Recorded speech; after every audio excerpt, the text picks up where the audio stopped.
of anxiety. So you stream, I'll ask you another time how you do it. Yeah. All right, we are live.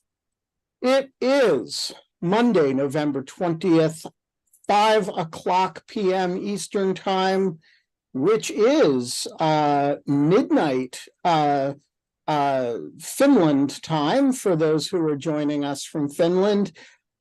You are watching Dog Shirt TV, the only TV station in the world that is hosted by a guy in a hammock wearing a dog shirt. I am here today with the estimable Ruth Ben-Ghiat, the author of the most unfortunately popular book, Strongmen. I honestly wish we lived in a society, Ruth, where your book had like 8 readers. But congratulations, the world sucks enough that your book has been, quite a success. So first of all, I want to ask you how you got into the subject of writing about the worst people in the world. Yes, because dwelling in the heads of these people is not, I don't recommend it. And I did a lot of yoga and nature walks while I wrote the book because they really are the most bleak individuals that you can find. So I got into this subject in a kind of improbable way because I grew up in Southern California on a beach near Malibu, in a town that was a refuge in the 30s for a lot of people from Nazism, like famous people and the towns around it. And this was Pacific Palisades. So Thomas Mann and Arnold Schoenberg and just all kinds of people like that. And so their ghosts were kind of around. When you go to the library's book sale, there were like a lot of first edition, German novels from the 20s and 30s. Their kids and grandkids were still there. Arnold Schoenberg's son was a teacher at my high school. So I just started thinking, Did he I would teach talk music or? he taught mathematics, which I was terrible at. But I would talk to him and continued to talking to him when I was at UCLA. And I ended up doing a senior thesis at UCLA on Otto Klemperer, the conductor. And so my interest was, what is it? What kind of regime, forces these people to leave and resettle so far from home? And so that's how I got interested in Nazism. I didn't grow up in a family. My mother's from Scotland. She's Christian. My dad's from the Middle East, Sephardic Jewish. So I didn't grow up with family stories about the Holocaust or Nazis or anything like that. It was through this other way I got in. And then I ended up specializing in fascist Italy because it lasted twice as long and there wasn't as much work done on it. And I'm interested always in what makes people become corrupt, become lawless. How do regimes get people to collaborate? And what is the destructive outcome for a society? So I decided to specialize in Italy, and then and when Trump came on the scene, it all was very familiar and relevant, and I ended up writing Strongmen as a warning to Americans that this could happen at home as well. So I want to start by asking you what a strongman is, as there's many forms of dictators. There are people who you focus on in the book, like Berlusconi and Trump, who aren't exactly dictators. Yeah. There are dictators, including genocidal dictators of the left, who you announce in the beginning of the book you're really not going to treat.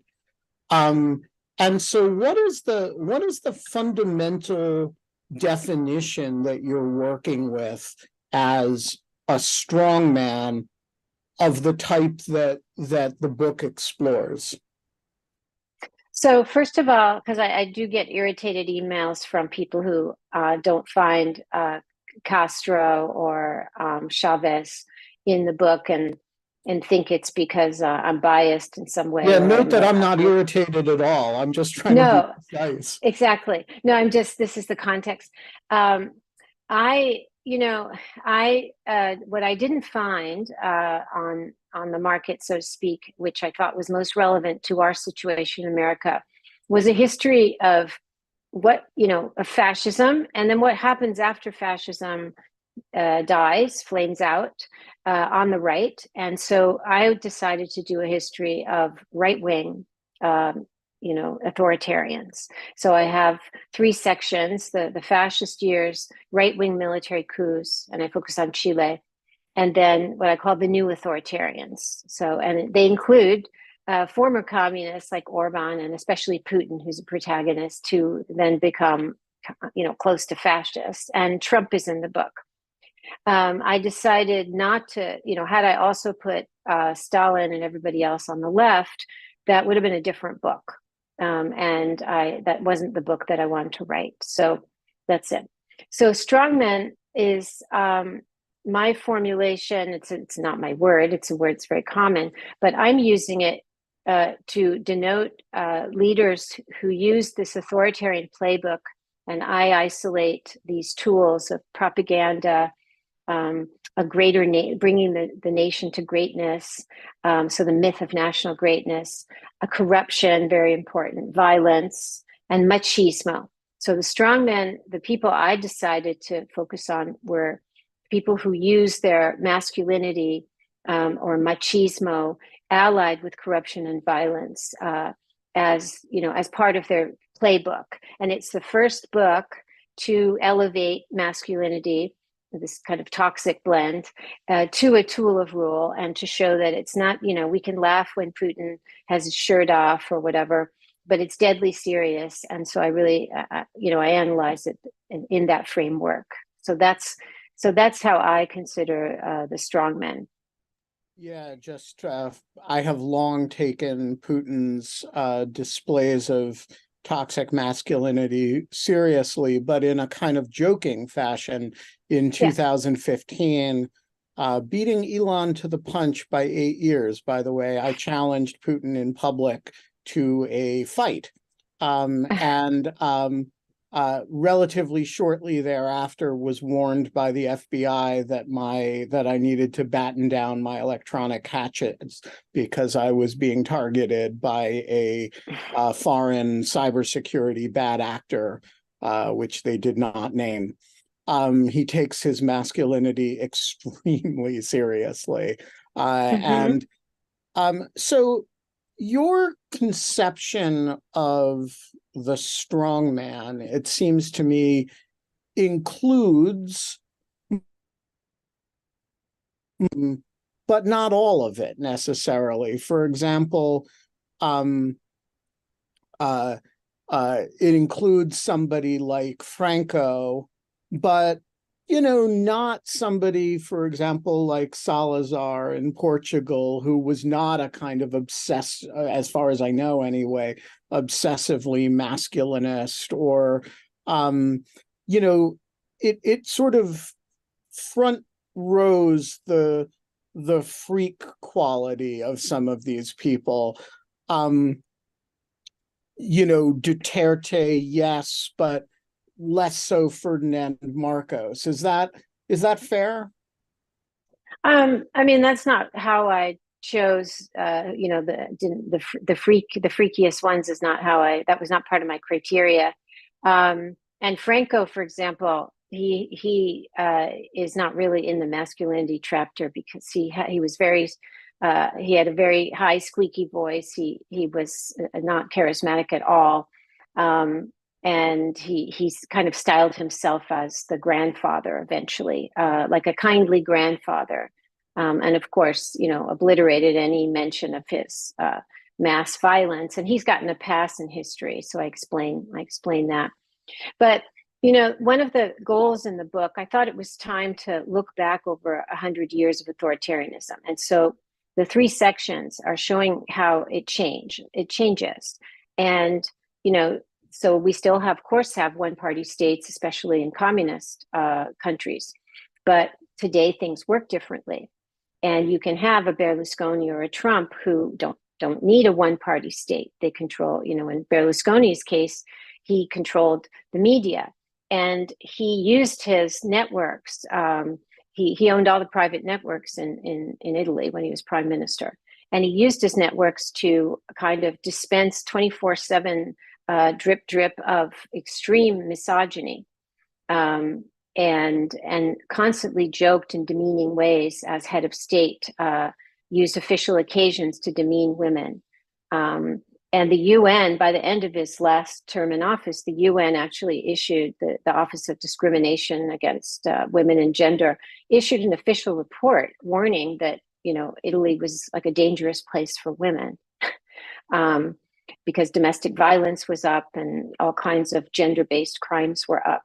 So Berlusconi was people used to call him a clown, and he liked to be a clown. So did Bolsonaro. So is Trump. Trump's very amusing, but behind it, that's a form of distraction as well. They distract from their crimes and their corruption using this kind of machismo, either signaling to other men in ways that men find positive, and women, or by being brutes. And then they, that is a connection into the kind of whatever their forms of violence, whatever form they take. And so in Berlusconi's case, no, he's not a dictator, but his right-hand man was, who was a senator, was convicted of mafia association. The man closest to him, Marcello Dell'Utri, was convicted of mafia association and kept on being a senator in Berlusconi's party for 8 years. So there are these freaks use their freakishness very savvily to send signals of intimidation and that it's better to be silent about things. So I want to come back to the masculinity theme, because I think it's a genuine innovation of the book, and I think it's a really interesting theme. But let's stay for a minute on the dictatorship authoritarian theme. It seems to me that the critics of the book who've said, wait a minute, Trump isn't a dictator. Berlusconi is a legitimately elected guy multiple times. She's grouping them in with Hitler and Mussolini and people who were genuinely genocidal. I take your point to be more about the personality type and the style of leadership Yes. than about the quality of how murderous or not murderous. There are the book sort of identifies certain playbook elements and certain I think all these people aspire to one degree or another, to a considerable degree, to be dictators, to be absolute. There's a narcissism about all of them. There's an egomaniacal quality. So when you identify, like when somebody says to you, hey, how do you group Trump and Berlusconi, who say obnoxious things, who have obnoxious connections, who are corrupt and who are misogynists, sure, and probably rapists, but they're not genocidal. What's your answer to that? Yeah, because it's not grouping them together in the sense that the book says very clearly it's a book about, it's a history. And it's a history of how authoritarianism has evolved. And although there are lots of murderous people today, like Putin, who has managed to have, a de facto dictatorship, and by the way, the most important thing about Putin is a kleptocracy. Every time we say the word Putin, we should say kleptocracy. And that level of control and kind of possession of the economy, exploitation for personal profit, etc., was only done before him by Mobutu and Gaddafi, and there's some others. So nobody's saying in the book that Trump is like is another Hitler, because the personality types, as you said, are similar. The outcomes are vastly different. And so the idea is to show in the book what stays the same and what changes. Certain things stay the same, like personality cults or the personality profile of these men. It's shockingly similar. The way that, of course, media is used, the way that the degree of violence. For example, Erdogan engages not in mass killing, but in mass detention.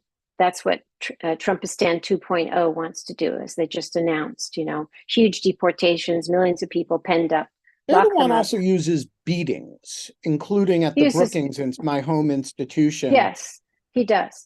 No, it's not. I'm not saying he doesn't use violence. He uses, and in the book I have a whole section how he actually engages in extrajudicial kidnapping. In 18 countries, has had people kidnapped and they're brought home and they're tortured. So he uses plenty of violence, but he's not genocidal. On this, of course, on the scale of a Hitler or Mussolini, who engaged in genocide in several continents. Or Stalin, who, again, he's not in the book, but so that's not the aim of the book. And those who say it's a comparison, it's an evolution, and that's what I was aiming to do. So we see how, in fact, how violence changes over a century, and how propaganda and how corruption change over a century. And so that's what I was doing in the book, rather than just sticking them in some fashion. And those who were complaining about it were also, some of them were political scientists who wanted to say the book had no rigor. But there is a concept I use, which comes from political science, which is a personalist rule. And that was a criteria for selecting who's in the book. Personalist rulers are, again, they can be dictators. They could be people like an Orban today, or Berlusconi, who basically, they are authoritarians. The degree of control they have differs, right?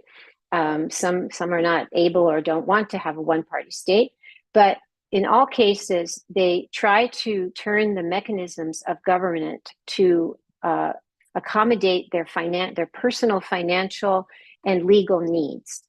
So, for example, Berlusconi was able to get the laws changed. So if he was accused of bribery, the parliament passed a law where bribery was no longer an offense punishable by jail. So you customize the legal system to meet your needs. Another example is Democratic with a small d politicians. They don't run for office if they are facing charges or under investigation. It's very messy, right? There's opposition research, there's journalists probing, but strongmen are not ordinary politicians. They are compelled to run for office while under investigation, so they can get to power or get back to power and shut everything down. They always need to feel safe. And so that's an example of something that, Putin ran for office while under investigation, Berlusconi, Trump, Berlusconi and Trump several times, and Netanyahu most recently. And so there are these patterns of behavior that are very destructive, that are all about their own self-preservation. That have different outcomes at different moments in history, but the impulse of saving yourself above all else stays the same. Yeah, it's interesting because it's very easy to imagine certain types of rulers who have some of the elements that you describe, but not others. For example, you mentioned Netanyahu, who clearly has the corruption and the staying in power by way of avoiding criminal accountability, and who has the sort of the sort of right-wing populist politics, but who doesn't have a particular personality cult. And in fact, he doesn't do much to stop criticism of him, which is rampant all over the political society. And he's kind of, he's not especially macho, as in fact, he kind of slipstreams off of the posthumous machismo of his brother. So he's a kind of a weird, and similarly, I like, not to compare him to Netanyahu, but the book has this incredible set of descriptions of the sexual predations of a whole Yeah. bunch of these guys, from Gaddafi. I didn't know anything about the Gaddafi stuff, to to Trump, which is of course a well-known story, and Berlusconi, which as well. And against these people, Hitler seems quite comparatively normal from a sexual point of view. He's maybe abstinent, he's maybe kind of repulsed by women, but he's not going around raping people. And so I think one of the interesting things about the sort of evolutionary and comparative portrait that you draw is how many, like, each of these guys has some core of these 6 or 7 elements, but lacks 1 or 2, right? Some are not dictators, some are not rapists, some are not especially corrupt, as these things go. How many of them do you need before you qualify as a strongman? I mean, there are people who use propaganda. They're all corrupt. It's very hard to find somebody who's authoritarian, because authoritarianism is about getting away with crime, about having impunity. And all of them, we may not hear about their corruption. We don't hear, Putin exists also to make Orban look good. So we don't hear as much about Orban's corruption and that of his son-in-law and his family, but it's there. His son-in-law was being investigated by the EU, and Orban was able to stop the investigation from proceeding in Hungary. So they're all using these playbooks. It's just in different forms, right? So now, for those who are not familiar with this, I wanted to put the stuff in there about about the sexual kind of addictions and their consequences of leaders like Mussolini and Gaddafi, to show how personalist rule operates. It's as though Jeffrey Epstein were the head of state. And as you know, these kinds of sexual rings, you need recruiters, you need people to find women, fly them out, house them, have parties and events. It's a big operation. And so if you're a dictator, you are able to use the instruments of government to fuel your private addiction. So Mussolini, he used his secret police, who would scout for women at rallies, who would invite them to come to Palazzo Venezia, his headquarters. And then, by all accounts, he would rape them or be with them and send them on their way. And then they were surveyed by secret police. And if they were pregnant, forced to have abortions. So this was the system. Gaddafi went one step before further. You go on from that, I mean, the numbers that you describe in the book with Mussolini, like, this is a 4 time a day thing for a 20-year rule. It's a kind of Genghis Khan level mass rape situation. Yeah, and why is this there? It's not because it's sensationalist. It's because this was going on even when Italy was at war from 1935 to 1945. Ethiopia, Spanish Civil War, then he invaded Albania. They were constantly at war.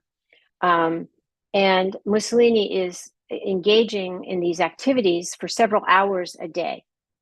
and then spent several other hours looking for his own name in the newspapers. So one of the outcomes is that these guys who masquerade as competent authoritarians, oh, they get things done, the trains run on time, they are completely dysfunctional, and their whole lives are organized around their private needs, and the whole state can become, the state bureaucracy, the secret police can be organized around their private enrichment. That's what Putin does with kleptocracy. He raids Gazprom. No agency has escaped Putin's, predation, it's called, as in predator.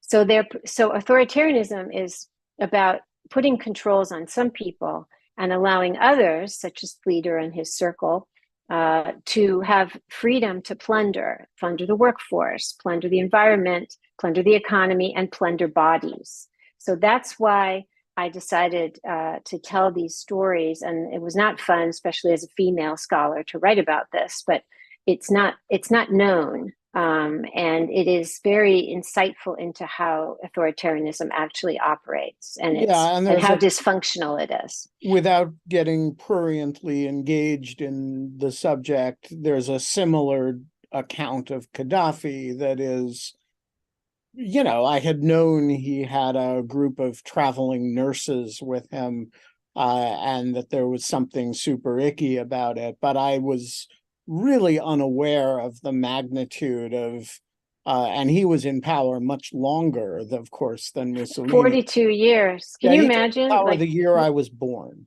And he, I was 41 in 2011 when he was finally killed. He had been in power literally my entire life. Yeah. And I interviewed people for this book, and one of the most moving stories was a family. It's the reason Gaddafi's in the book, because he's a very far left revolutionary type. So you'd think, why is he in your book about right wingers? He's in there in one way. He's the person who shows that these things are not restricted to right versus left. He's also in there because his life was very influenced by Mussolini, because Italy controlled Libya, and then also by Berlusconi. And so that's why he's in there. But I have a story of a Libyan family who they had to go into exile under Mussolini when they occupied Libya. And this, let's say, grandfather was a big resistor. And so the family grows up in exile. And when Gaddafi fell and the civil war broke out and the Arab Spring came there, this man, who's an international lawyer, he came back to Libya and he brought his son to fight against Gaddafi. And so there are all these incredible stories of exile. And this goes back to my childhood, right? Being interested in what makes people have to go into exile. And so a sub-theme of the book is about the communities of exiles that form. And again, this is we don't hear enough about this human cost of authoritarianism, all the ravages it has on people's lives. So one of the things that I was intrigued by, I mean, you always hear with, for example, Mao and a number of other left authoritarians or totalitarians, that they also had effectively a sort of rape culture in their domestic situation, or whatever you want to call it. How intrinsically connected is this, in your judgment, to the ideological complexion of these regimes, and how much of it is just about, if you put a charismatic, egomaniacal male in charge of a country, one thing he's going to do is, demand sexual access to whoever he wants. How much of it is in connected to the substance of what these guys were saying. So it's of interest. I mean, it can be it can be of interest in leader studies or masculinity studies, but for me, it was of interest if it becomes systemic. Again, Mussolini and Gaddafi are interesting because they use the secret police and of their instead of doing secret police work, they had, in fact, Gaddafi actually had a whole department called the Department of Protocol, of course, devoted to getting him his sex partners and keeping them imprisoned, and all the stuff. So when it becomes systemic, that's when it's interesting. Now, and it's very much, though, it's also consequential because it goes with the misogyny that that sparks policies that affect millions and millions of women's lives, right? Taking reproductive rights away. Trump, for example, so what these guys do, even if they're in 21st century, both Berlusconi and Trump, you could say that sex addictions of some sort, and these are really about power addictions. It's not about the sex, it's about the power and controlling bodies. So they both went into businesses that provided them with what I call a pipeline of bodies. So Berlusconi was interested in beauty pageants, just like Trump. Trump had Miss Universe. Berlusconi owned TV networks, so he had all the starlets and actresses. Trump had Trump models. So you have a stream of women to exploit. Now, when they get to power, what do? They pass laws that make women more vulnerable. So it's a little known fact that's in my book. Trump partly decriminalized domestic violence while he was president, meaning he changed the definition of domestic violence so that all of the harassments, economic harassment, verbal, emotional abuse, everything short of physical harassment no longer counted as domestic violence. And that leaves women more vulnerable, more easy to control. And of course, we only have to look now at his enablers and allies, the GOP, going around taking away abortion rights, harming women in myriad ways.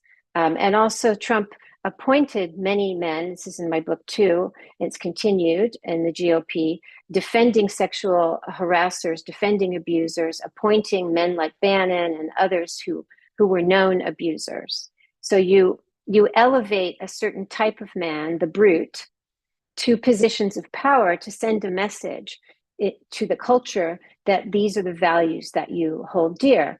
So, and when you joke, like Berlusconi did and Bolsonaro, you joke about rape, Duterte, a lot of them, Putin, they joke about rape.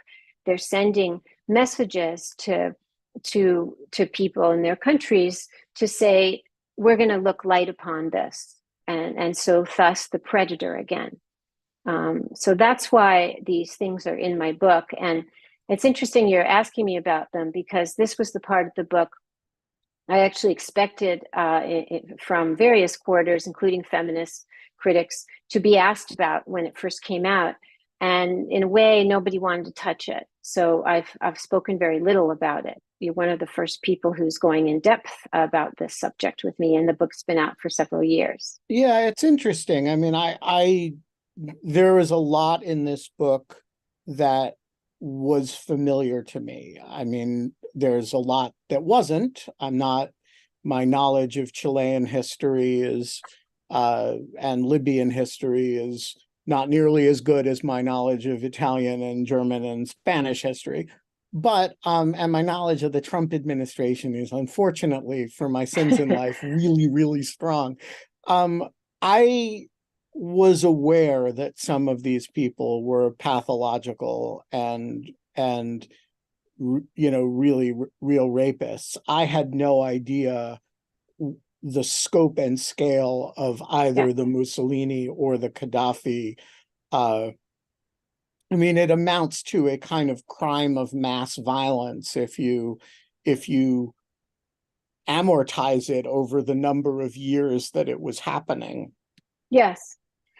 And in the Gaddafi case, also because it's a Muslim majority society, it's very difficult to talk about those things, and so it remains, very little known because the victims don't have support to come forth, and then it was dangerous to come forth.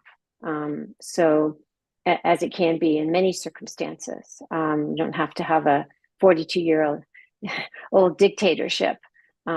So that's also why when I wrote it, I often had the photographs of men and women, victims of these dictatorships out to honor them and expose the way that, again, the sexism and the machismo go together with violence. They go together with corruption.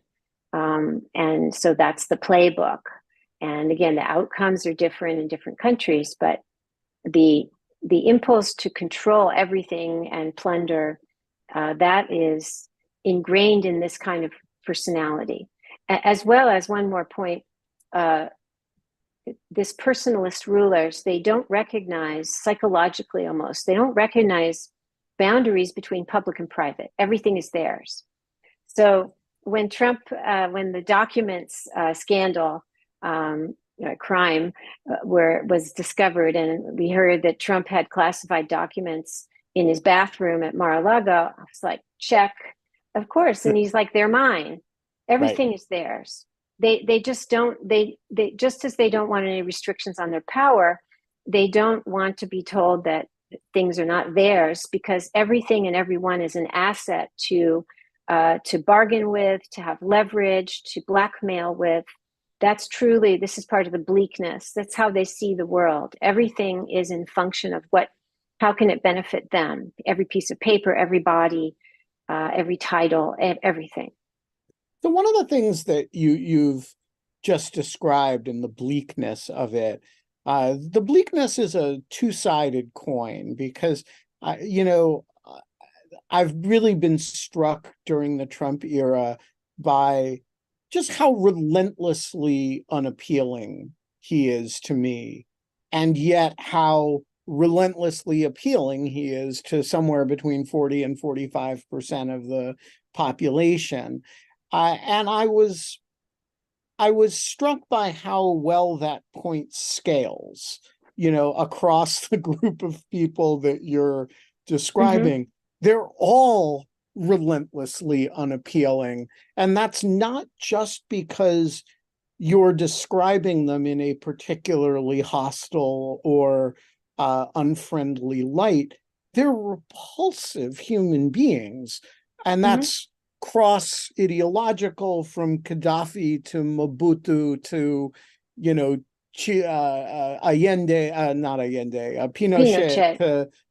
To Trump to Berlusconi. It doesn't matter what, and I guess this is the sort of ultimate question, but why do people find this attractive? And particularly, why do women find this attractive?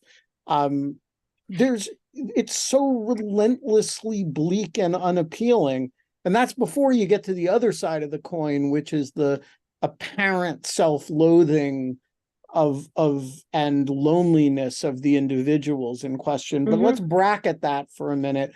Why does this work? Well, they are superb propagandists and communicators. They are superb manipulators. They're people with an amazing sense of timing, rhetorical timing, also historical timing. And so the times when these guys appeal are when a society has had a lot of change, that some people celebrate as progress. Could be workers' rights, like after World War I, and gender, progress in gender equity, racial emancipation, all of these things. And others, as we know, see this as the end of, quote, civilization. And in Euro-American context, it's, white Christian males have dominated civilization. So that's when these people step up and in Trump's case or in Berlusconi's case, they are marketers, they're entertainers. Mussolini was a journalist. Mobutu was a journalist. They have a sense of how to reach people, and they make themselves what the culture needs at that moment. And they'll say one thing to one group in the morning and the opposite to another group at night. And they have no moral code. They're total opportunists. They're transactional, and that's how they from Mussolini and Berlusconi to Trump, they get these constituencies that, shall we say, they're eclectic. They've got like gangsters and housewives and people have nothing in common, but they adulate them because they are trying to be all things to all people. So the last point is that on the communication, they are able to use the latest technologies of communication and media, whatever they are. So Mussolini, it was newsreels, Hitler, the radio. Modi made himself into a hologram. Berlusconi used satellite TV. Trump used Twitter. Whatever the latest thing is, that allows them to have a direct communications channel with the people, unmediated. Hitler So also used the airplane. He was the first politician in the world to barnstorm by airplane. That's right. That's right. And in fact, Trump, when he went to Waco, interesting choice, to kick off his campaign, he actually, there were many, I wrote about this for my Substack, Lucid. There were many similarities with Triumph for the Will. He came down from the skies in the airplane. He parked the airplane. He had pageantry. Anyway, I digress. But they know how to put on a spectacle. They know how to communicate, and they communicate in original ways that make people feel elevated. So that's why they get these, and they require loyalty. So they get these very intense bonds with people, and throughout history, once these bonds are formed, it's really hard to break them.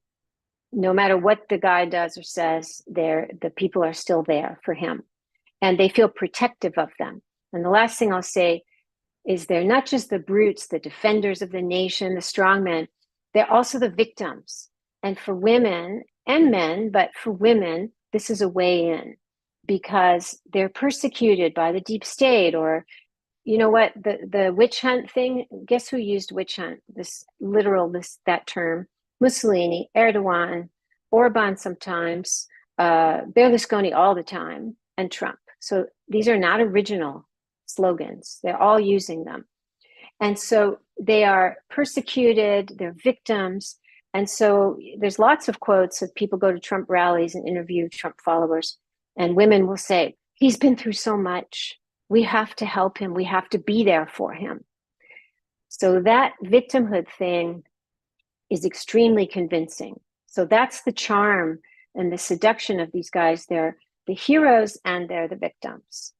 It's really, and it's a very compelling, complex masculinity that they present. Right. That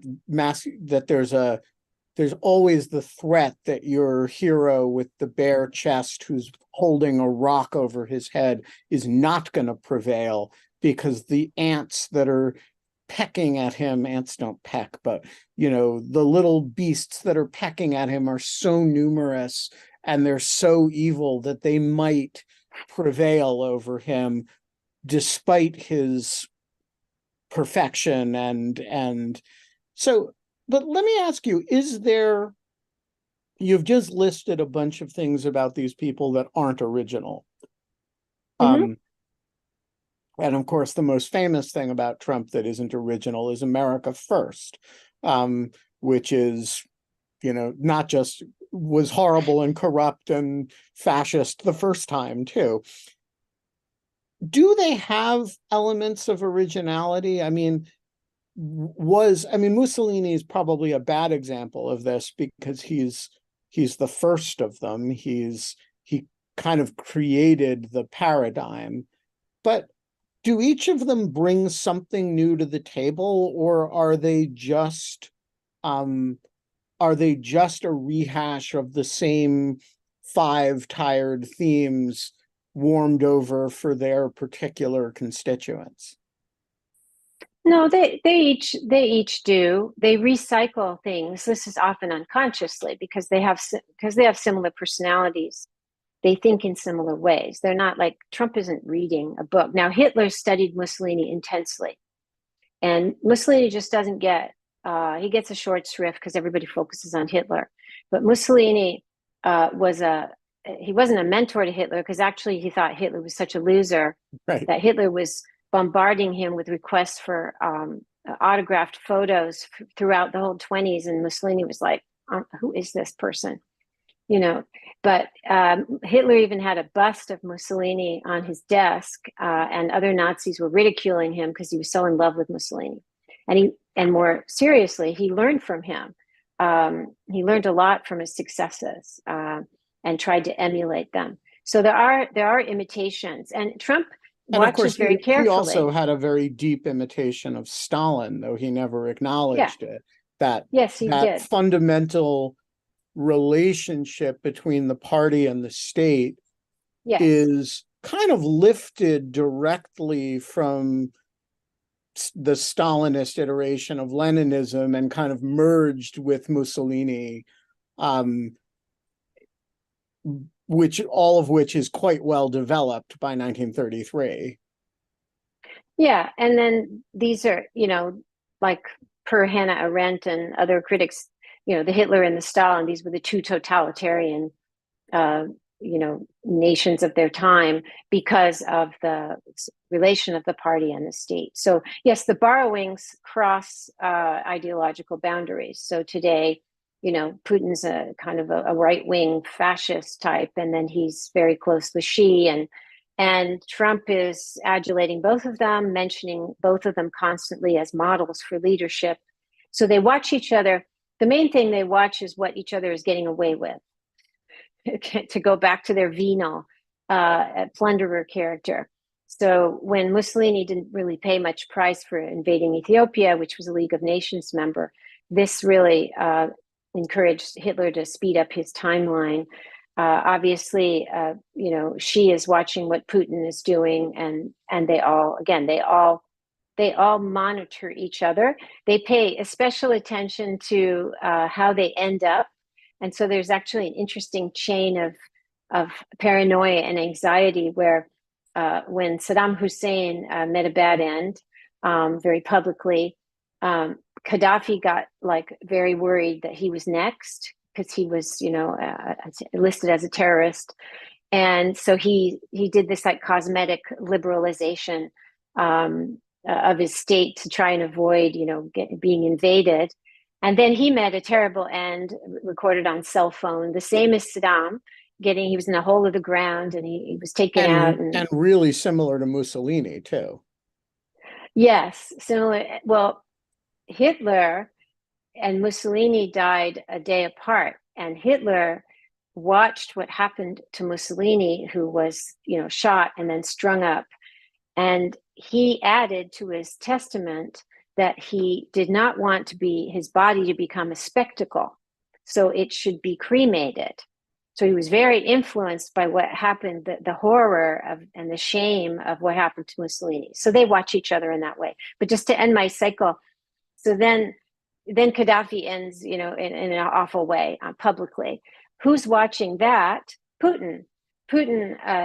Some of his advisors were interviewed by Frontline, said that he watched obsessively this video of Gaddafi, and so then he has his own crackdown in 2012, and so he's worried that he's going to be next. So there's a kind of chain of watching what happens to others and doing everything you can to avoid being next. Yeah, one of the things though that none of them ends up in is prison. The closest any of them gets is Berlusconi, I suppose, who has a conviction, but what's sex with a minor after all? And Allende, who has many, I keep saying Allende when I mean Pinochet, who has many charges against him that are unresolved when he dies. Yeah. what do you make of the prosecution of Trump as a possible resolution to it? It's genuinely different from any of the other outcomes in your book. It is. A parallel is Berlusconi, who was he had, by the way, Trump's got 4 indictments. Berlusconi had over 20. And he was forced to resign in 2011, and then he was he had so many corruption trials, but he was convicted 2013. So after he left office, the difference is he was banned from politics for 5 years. And by the way, it wasn't just sex with a minor, it was fraud, bribery, wiretapping, and something else I'm not remembering. But the key to kind of ending their personality cults and their allure and their viability in politics is to ban them from politics, which isn't going to happen in America, but it happened in Brazil, where they had a coup and a dictatorship, and they know the stakes. So when Berlusconi was banned from politics, at the beginning, right after, his party almost won again. It lost by less than 1% to the left, the center left. But then with him out of the picture, it kind of shriveled, and now it gets like 7 or 8% of the vote. And ironically, the far right in Italy, which is of course ascendant, is ascendant in a weirdly non-personality cult-like way. Yeah. Giorgia With a Meloni female. is Yeah. a pretty Yeah. vanilla far-right politician. She's not like a Marine Le Pen kind of figure. Well, I think she is. She's like a hardcore neo-fascist. She's just playing nice on Ukraine. So I see her differently. But you're right that it stopped the cycle of the strongmen. And indeed, the person who wanted to be the next strongman was Matteo Salvini, total thug. And all the parties, because they have a multi-party system, all the other parties got together, even parties that don't like each other, to stop him in 2019. So this banning from politics was really important. And then now we have Bolsonaro has been banned till 2030.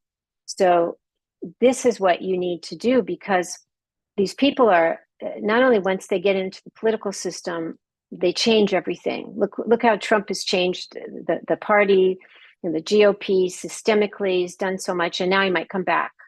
They often come back. So the only way is to ban them for a length of time, and during that time, their personality cults shrivel, or deflate is a good word that people use. And then by the time their ban is over, the winds have shifted usually. So, but to go back to your answer, prosecution is, some people say, oh, we shouldn't do it because it's going to cause unrest, it's going to cause violence. Well, we already had January 6th. So prosecution, in my mind, is always important to show that democracy is working, that no one is above the law. Trump started his political career saying I could stand on Fifth Avenue and shoot someone and I wouldn't lose any followers. So to show that again, no one is above the law, everybody's accountable, that the rule of law is in force, that threats are not working, because that's the idea, is that you would threaten so much you would kill. In other circumstances, judges have been killed around the world, prosecutors, so that nobody would even try to prosecute you out of fear. So I think it's, everything that's happening is absolutely warranted, and also very important from a democracy protection standpoint. I want to come back to the two-sided coin of the attractiveness of these people. One of the striking things about your portrayal of them is how unhappy they all seem. And I had never really focused on that, how much it must have sucked to be Mobutu. Not as much as it sucked to be under Mobutu's boot, but like, he didn't seem like he was enjoying himself very much. And, I've read the Hitler Table Talk, the uh, monologues that he gave during the war to the high command in the evenings. And these are very, very strange people, which couldn't, I guess, shouldn't surprise anybody. But I'm curious what your psychoanalysis is of the, like, why the power can never be enough. Why is, once you've overthrown and killed Salvador Allende, and you've, wiped out 10 or 15,000 lefties, and you've established yourself as the dictator, the unrivaled dictator of the country, why don't you, like, drink some wine and feel good about yourself and, like, run a country? They all seem really pathological. Yeah, that's not how they roll, because the same qualities that allowed them to get into those positions, and get away with it, which is, again, total absence of moral code, toleration for any level of corruption, total self-interest to an extent that most people can't even envision, sadism, all these things we've mentioned are actually liabilities when they have had power, because they become, to a man, they become very paranoid that somebody is going to take this away from them, or they know they've made so many enemies, and there's lots of assassination attempts. We don't hear too much about Putin's, but Hitler had like over a dozen. Gaddafi, I used the CIA, archives, just the digitized ones, and I don't know, it was like 20 assassination attempts. Now, he was there for a very long time, but at least 20, or maybe 20 in 1 year. It was just astonishing. So there's reason that they are paranoid, but the paranoia far outstrips that. And so nobody is ever loyal enough for them. And that's why they keep shaking up their governments, hiring and firing people. And so they're actually miserable inside, because they can never be at peace with themselves. And they need constant adulation and constant submission from all around them at a level that most of humanity doesn't have that need to that degree. So they're a very special tribe of people. That's why it's interesting. You can see how they recognize each other. Like they become, like Modi and Putin are strolling hand in hand, there, or Trump invites Orban to Washington when he was 2019, and he says, it's like we're twins. Well, yeah, it's a similar personality. And that's why they act in similar ways, even though the outcome is very different. Trump wasn't sending people like Mobutu to jail or to be killed. But he was hiring and firing them. He was, getting the IRS to hassle them. He was threatening their families, doing, and that's what Berlusconi would do too, sticking mafia threats on people. I mean, all kinds of things. So outcomes are different. Impulses are the same. Yeah, so there is one big exception on the, this ends badly for them, which is Franco, Yeah. who lives to a ripe old age, dies, having named his successor, which most of these people don't really have much of a succession plan. He's got a succession plan. It doesn't work out quite the way he thinks it will. What's his secret? Is it just that he was less pathological and able to see the big picture? Was he lucky? I mean, he's clearly the one. If you're going to be a strong man, you want to be Franco, right? He won the dictator lottery because he died of natural causes in his own country. So the reason he was there 36 years. It's like approaching Gaddafi of proportions. So his first piece of luck, or in a way, was that he didn't enter World War II with the fascists. And Now, Franco was super whitewashed by the U.S. He became a Cold War client, and in turn, he had like, PR firms working overtime for him, presenting him as a soft authoritarian. He also had Conrad Hilton and the guy who wrote the travel books, Fodor. They also were collaborating, saying that Spain is so calm and peaceful. There's no trash in the streets. There's no strikes. You can come and have a nice vacation here. So there was a huge investment during the Cold War in Franco, and the narrative got rewritten. So nobody was thinking about the hundreds of thousands of people, he imprisoned, or the mass graves. So there was that going on. But his first thing was that he didn't go into World War II. And the new narrative said, well, he didn't join Hitler and Mussolini because he wasn't really a fascist. Well, the actual historical record is that the reason he didn't go in is that he was asking for too much, and Hitler didn't want to give him all the territory, like, because Franco was obsessed with having more in Morocco and around there, North Africa, and the Spanish Empire. And Hitler found him impossible to deal with, and so said to Mussolini, I'd rather go to the dentist and have my tooth drilled than deal ever again with Franco.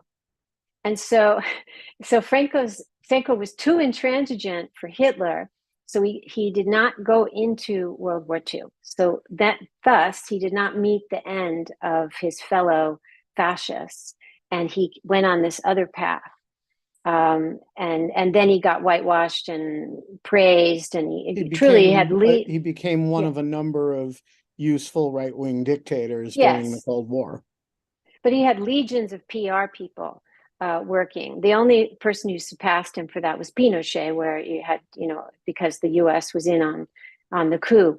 So the book, I wrote the book also to debunk these narratives about these people, because the traces of Franco are still with us today. People are still having the mass graves exhumed and bodies exhumed so they can know what happened to their loved ones. And this is an ongoing trauma, and the violence of Franco has been way understated. So I wanted to bring that to light. And sure, there wasn't any crime, petty crime, but there was lots of major crimes by his secret police and his thugs, and that's not what we hear about. There was a huge stifling of the development of Spain as a country that didn't happen for 35 years, and really only started once Franco was dead and they had elections.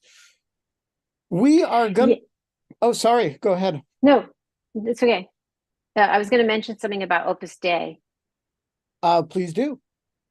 Well, so when you do a book like this, there's unexpected through lines that you find. And I knew about Opus Dei as, being very important managers of liberalization and the economy in Franco's Spain.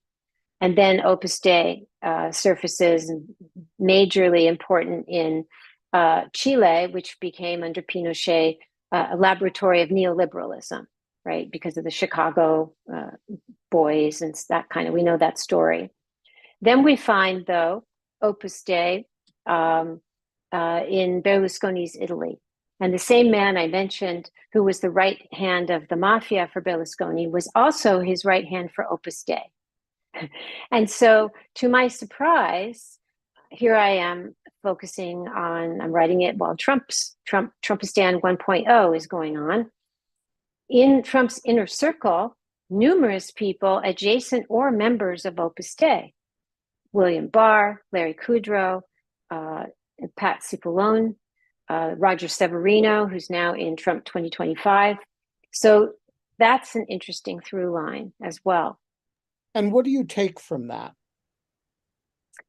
Well, that in the United States, we hear a lot about the success Trump has had co-opting, allying with evangelicals, with Protestants. But we have not heard enough Although now Leonard Leo is getting more, press. We haven't heard enough about far-right Catholics who are extremely powerful. And, perhaps few of them are actually Opus Dei members or adjacent. But that's quite notable that Trump had so many in his cabinet. And that Opus Dei, as we see from the short history that I've sketched, has a whole long history of supporting authoritarianism. And we have to pay more attention to that. So what is your big takeaway as we sit in this period in which the strongman is out of power in the United States, but threatening to come back? Argentina yesterday elected somebody who doesn't not fit into the framework, although how much he does, I guess we'll learn. As you think about what obviously the big international lessons is don't let these people anywhere near power, but not sure it quite answers the question, how do you do that? Do you have a how lesson? Well, the book was supposed to be a warning for Americans to realize that we're not so distant from that tradition, and it can develop anywhere. Because the history of these things, alas, is that every population who faced a rising authoritarianism has been unprepared.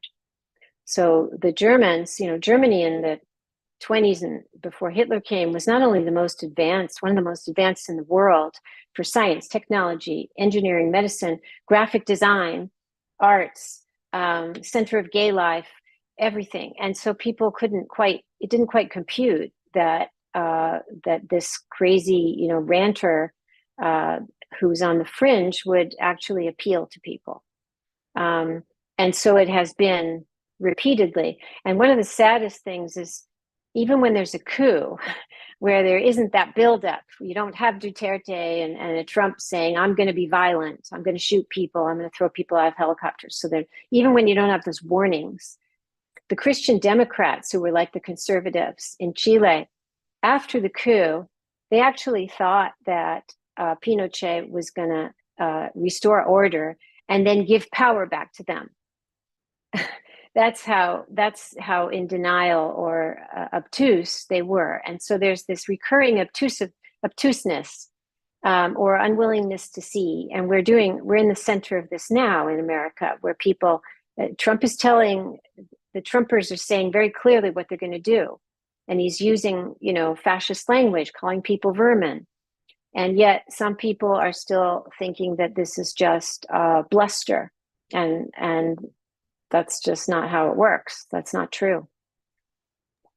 One last question, and then we'll let you go. Has there ever been a strong woman? At the conclusion of the book, I say and will that it be a victory for feminism when there is? Yeah. I say that it's inevitable that we will have a female authoritarian leading a country, because, this cohort of leaders, some of them are aging out. And I was thinking at the time I wrote it of Le Pen in France, who comes closer and closer with each election. Right. But of course, we now have a new crop. We have Katalin Novak, who's the president of Hungary, who proved her worth by being Orban's Minister of Family. And most of all, we have Giorgia Meloni, who was her spiritual her spiritual advisor, in a sense, has been always Mussolini. She was a hardcore neo-fascist. I think she remains one. And also Berlusconi. She was a minister for the first time under Berlusconi. So this is her lineage. And she may take a pro-Western stance on Ukraine, but this is somebody who's so extreme that her version of the great replacement theory is way to the right of Tucker Carlson. She thinks there's a plot, by Soros, the EU, all these places. This is up to like 2020. She was saying these things to, flood Italy with non-whites and extinguish the white population. And she has this philosophy she calls ethnic substitution, which evokes ethnic cleansing. So she is not a moderate. She wears pastels, she uses filters, she's very capable with her image, but she's she's a fascist. She truly Yeah, is. just to be clear, I never meant to suggest she was a moderate. I meant to Yeah, suggest that I she know. wasn't building a personality cult. Yeah, it works. Right. She doesn't perhaps want a personality cult. But what I say in the book is that they won't strip their shirts off, but they're going to be just as racist and corrupt, and use propaganda the way that the men did as well. Well, we have that to look forward to. Ruth Ben-Ghiat, it's been a pleasure meeting you and talking with you and hearing from you. And thank you so much for joining us